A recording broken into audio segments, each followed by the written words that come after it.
c'est vraiment un ouvrage grand public. Et j'ai voulu donner à chacun des éléments d'information sur, d'une part, ce qu'est la PMA et d'autre part, ce qu'est la GPA.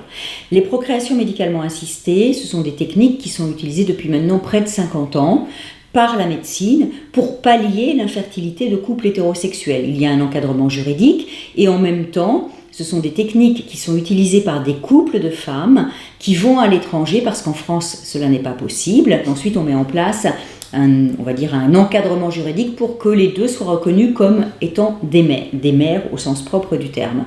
D'où une demande sociale d'une évolution du texte qui existe aujourd'hui depuis 1994. Et là, aujourd'hui, nous sommes en plein débat sur la loi de bioéthique qui va évoluer vers une évolution des procréations médicalement assistées accessibles à toutes les femmes. Donc j'avais envie de donner des clés pour comprendre qu'est-ce qui se joue, quelle est la situation et vers quoi nous allons vraisemblablement aller puisque l'évolution législative n'est pas encore actée à l'heure où je parle.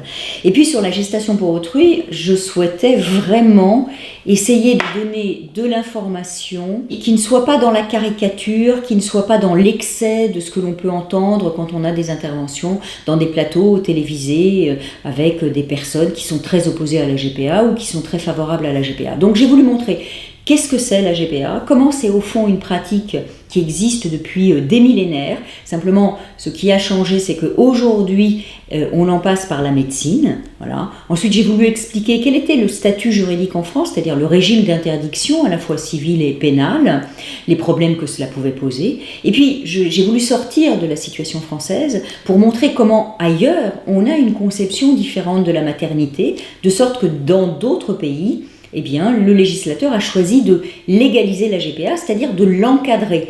Que ce soit sur la PMA ou sur la gestation pour autrui, j'ai vraiment un désir d'expliquer ce que sont ces techniques, comment ça fonctionne, quelle est la réflexion qu'on peut avoir autour, pour que chacun puisse se faire en fait sa propre opinion en dehors de la polémique, tout simplement.